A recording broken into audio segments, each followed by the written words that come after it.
Right, from one war front to another, Ukrainian President Volodymyr Zelensky has issued his most audacious demand yet, declaring that Ukraine will seek nuclear weapons if it is not granted NATO membership.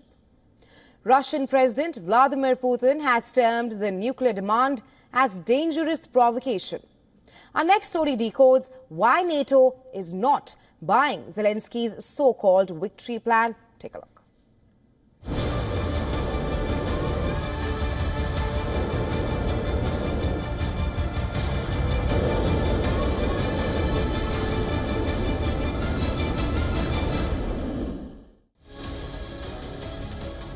Ukrainian forces are being forced to retreat almost every day as the Russian troops continue to march forward and gain new ground.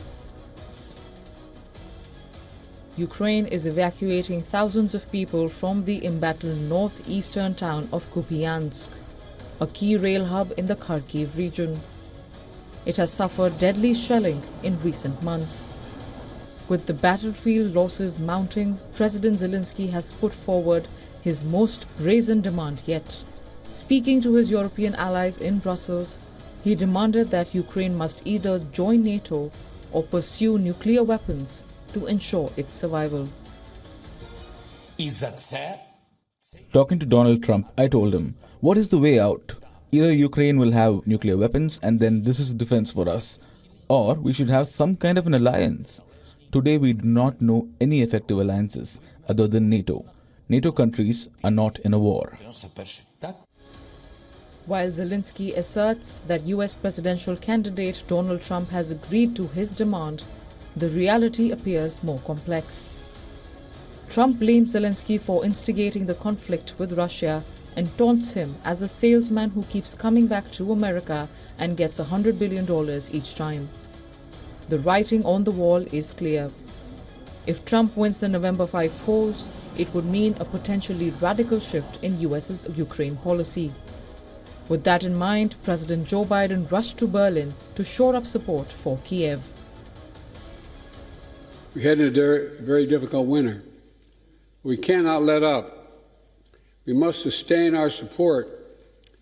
In my view, we must keep going until Ukraine wins a just and durable peace consistent with the UN Charter.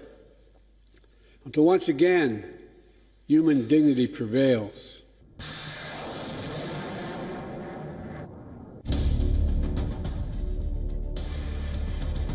Zelensky's demand for nuclear weapons, however, carries heavy historical irony.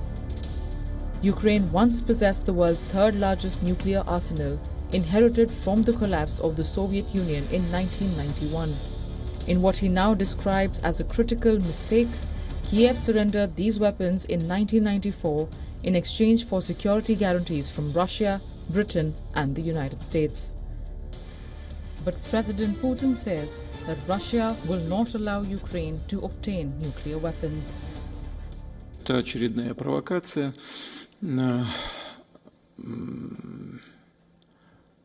Создать ядерное оружие в современном мире несложно. Я не знаю, способна ли сейчас сделать это Украина. Это не так просто. Но, для Украины сегодняшнего дня. Но в целом это здесь больших сложностей нет. Все понятно же, как это делать. Опасная провокация. So far, those guarantees have been proved worthless for Ukraine when Russia invaded in 2022. Bureau Report, WION World is One.